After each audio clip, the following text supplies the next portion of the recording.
Hello, it is Bowking. The season is coming to an end. I figured it was time. I'm dropping the build. This is my official build that I'm running, my Boltcaster build. I do think this is the best bow build, period. It's too versatile, it's too good, it's too strong, it's too slippery. And then on top of that, the finesse that we got in the kit.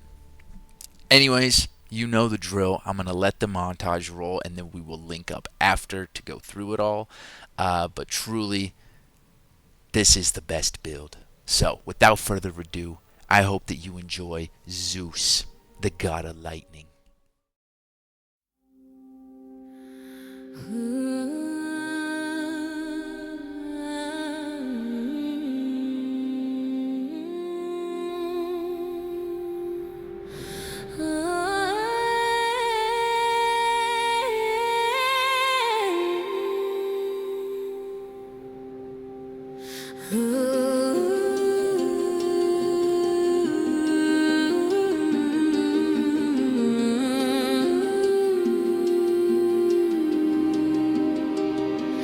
When the clouds form and the sky turns gray, I can feel it in the air.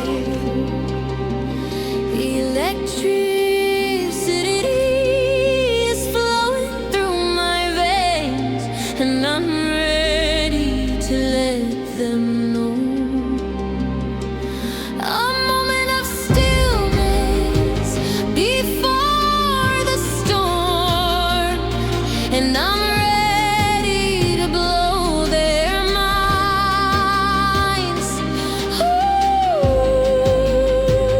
Ooh, they'll never see it coming, but when I do,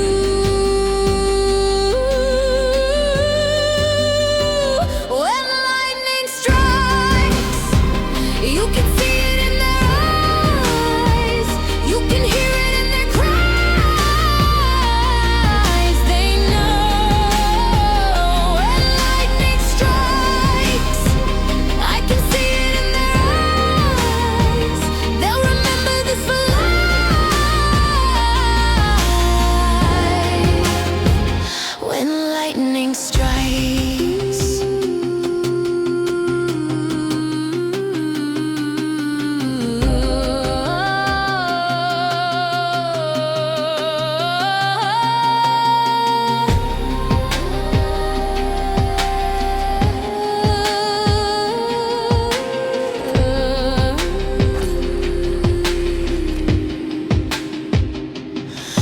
A flash of light illuminates the night. The world stunned as if the sun has just died. The smell of smoke, the light is all you know, and I'm ready to blow their minds. Ooh, they'll never see it coming, but when I do,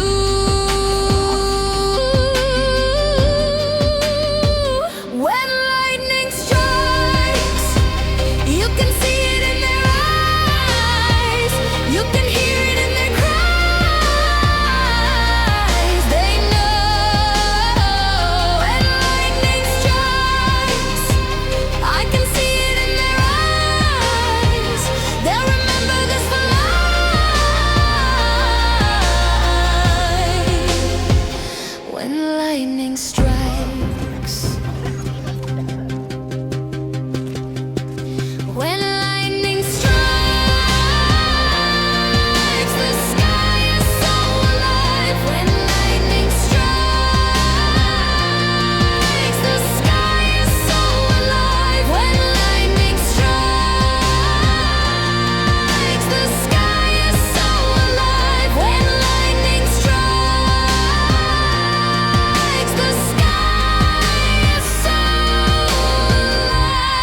welcome back.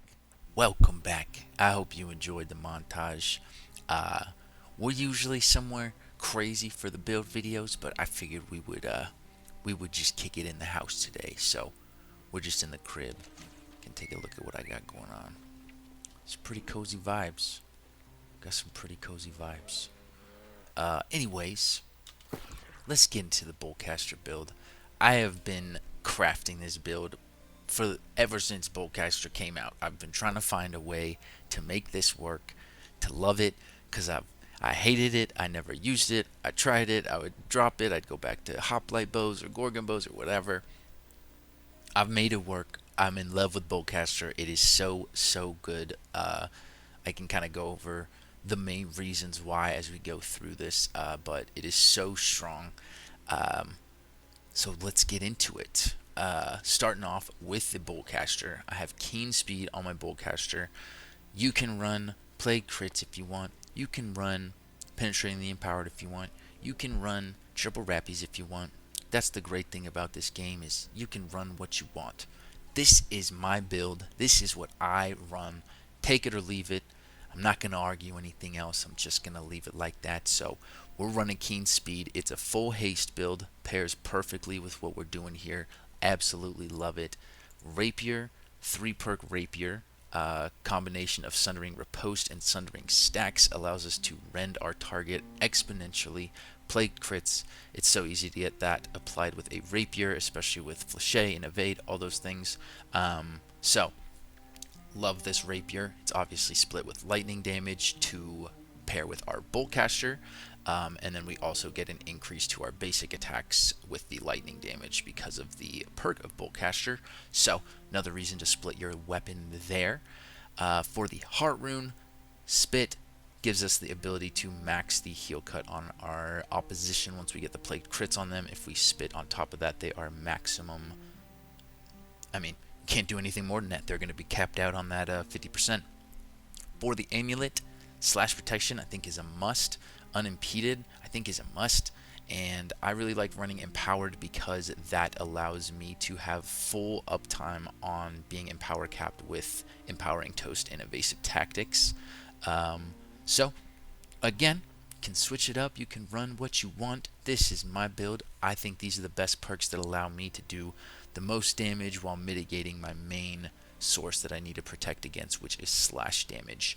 And again, it's a haste build, so the unimpeded pairs perfectly with that. Champion's Ring, lightning damage, maximum amount of damage, and Endless Thirst with Nimble.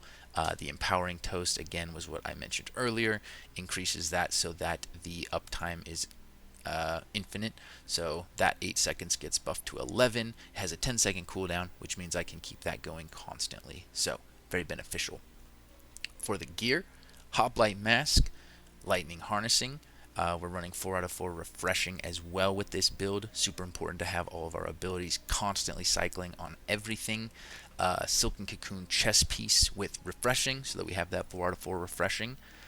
Rune Glass on these is all going to be lightning damage. That's where we are going to be indexed on that. Hoplite Hand Covers with Penetrating Rapid Shot. So again, these first 3 are all just from raids. You don't have to craft anything insane or crazy. I just put Lightning Harnessing on that, put Penetrating Rapid Shot on that, put Refreshing on that. So, nothing insane right there. These pants, I think I spent like 40k or something on the market for. So again, nothing absolutely insane if it's for your main kit. Again, the slash conditioning just helps because that's the main thing I take damage from, with another set of lightning rune glass. And for our artifact, winged leather shoes with hasted vigor. Gotta have one of those in there, especially in a kit like this where we're focused on haste, and that's just gonna get buffed even more because of our winged leather shoes. And again, this is going to increase all of our hastes, which does cap it out, by the way, so you don't want to run Alacrity on your amulet. I tried it and it doesn't do anything, so this is the maximum amount your haste can be buffed. So don't waste your time trying to get Alacrity with this or anything because it does not work. But again, we will deal 10% more base damage while hasted, so that's kind of the point of this kit, is to be permanently hasted and then just have that permanent damage buff that is not affected by Empower. So, super nice. Um, as far as the Empower cap, people love that, so we can run through that. For our gear, we have 2 lightning harnessings plus 5 rune glass, so that is 14% that comes from our armor. If we're running a honing stone and lightning damage, it's another 14%, so that is going to be 28% from our armor, ring, and honing stone. Again, 28%. With evasive tactics, that's going to take us to 43%. And then with Endless Thirst, that will take us to technically 50% because you can't go over it. So you will get 7% of that. We would be at 53 if you couldn't. So that's how we keep our Empower cap in check. That's why I like running the Empowered as well, because like I mentioned, it just allows for the evasive tactics and empowering toast to have full uptime, which is what allows us to be empower capped. So allowing those to go infinitely keeps us at maximum amount damage. From there, I just tried to figure out how I could increase my base damage more, which was through, obviously winged leather shoes, through crit damage, things like that. So that's going to be the build as far as weapons, jewelry, armor, heart runes. For the attributes, I really enjoy running this split right here. This allows me to go 200 con if I need to, or to pop a dex food and be, 490 something dexterity, basically 500. Sometimes I do feel like the 150 is enough survivability, so I will just go with the dex food so that I can be essentially 500 dexterity. It's not worth it to index into the intelligence. If you're running PvE and you're running attuned leather pants and you can go 50 con, sure, yes, if you're able to index into all of those, of course it's gonna hit slightly harder, but the difference is so small that you have to sacrifice everything for that. This is just significantly better. You can take my word for it, but all I'm gonna say is show me some numbers like I'm out here hitting over 7k headshots back to back in OPRs on people. So I'm just saying, if you got numbers like that, we could talk. But anyways, don't waste it. It's better to index into your survivability and your dexterity so that you are just split like this. I promise it is not worth it to cut your con super low so that you're running 50 con with 150 intelligence and blah blah blah. The increase to damage is just so small that you're just better off running the dexterity. So that is going to do it for the attributes. Weaponry for the rapier, super straightforward. I use the rapier very much so as a secondary. I'm using it to apply plagued crits. I'm using it to get my sundering stacks and my sundering riposte. So basically, when I go in with the rapier, I'm kind of, sitting there doing math while I'm going in and I'm counting the amount of sundering stacks that I'm getting. So I see, okay, I hit them 1, 2, 3, 4 times. Okay, that's 16% rend that's on them, and we got the riposte. Okay, add that all up. Oh, we're at 41%. Okay, now I back out. Oh, they got plague crits. It allows me to just get all of these down while I'm not too worried about maximizing the amount of damage that it's doing, but also does very strong damage, as I'm sure you could see in some of those clips. It hits hard, definitely could slice some people up with this, but the main point, applying that riposte for that massive rend, and then using our other abilities to quickly apply sundering stacks and plagued crits, and then instantly get back out and light them up with the bow. As you saw, land that riposte, roll back, headshot. That's how you were seeing those 7k, 6k, there was like 7.9k. There were some big numbers in there with the bow. So all I'm saying is, if you want to change stuff up, feel free, go for it. And you don't have to argue with me about it. You don't have to leave a mean comment or anything. Just switch up whatever you want. You know what I mean? Do your thing. This is just what I run. This is my build. This is what I think is the best. You do your thing. I'm just giving you what I'm at. Here we go. Here's the bow skill tree. I know we got a lot of evade shot haters, but I think evade shot is a good ability. It needs to be buffed for sure. It's super weak, but even with it being weak, the super low cooldown, the movement it gives you, the fact that I get the haste from it, the small gap that it does give me, well, again, it needs to be better. I just value it a lot, especially fighting melee players and, landing cool clips. You can land some nasty shots with it. But I very much enjoy it. It goes very well with our haste build. It gives us a massive source of haste as well. That gets buffed like 7 or 8 seconds with our winged leather shoes, which is super nice. Keeps us with more uptime, especially if you crit with it, with the keen speed. You know, it's pretty awesome. So, take it as you will. Change what you want. If you like something, if you love Rain of Arrows and you hate Evade Shot, just run Rain of Arrows. It's not a big deal. You can do what you want. This is my build, and I'm just giving it to you like it is. So, anyways, that's going to be the skill tree. That covers the attributes, the skill tree, the build, and you gotta see the crib. That's pretty cool.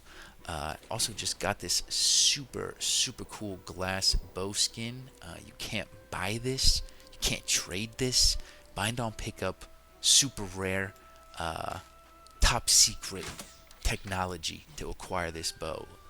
Very cool. Probably won't see too many people rolling around with this this in particular one. So super hyped that I got that. We got the glass on glass setup going on with the lightning attunement. I think it looks super cool. But anyways, this has been Bowking. This is my Boltcaster build. I hope you guys enjoy. I do believe that it is just the nastiest bow build out there. So take it for what it is. Run it up. I'll catch you guys later. And I'm thinking that new OPR map is going to be coming out here soon. So I'm going to be waiting for that and definitely dropping some videos on it. So stay tuned. Peace. When lightning strikes, you can see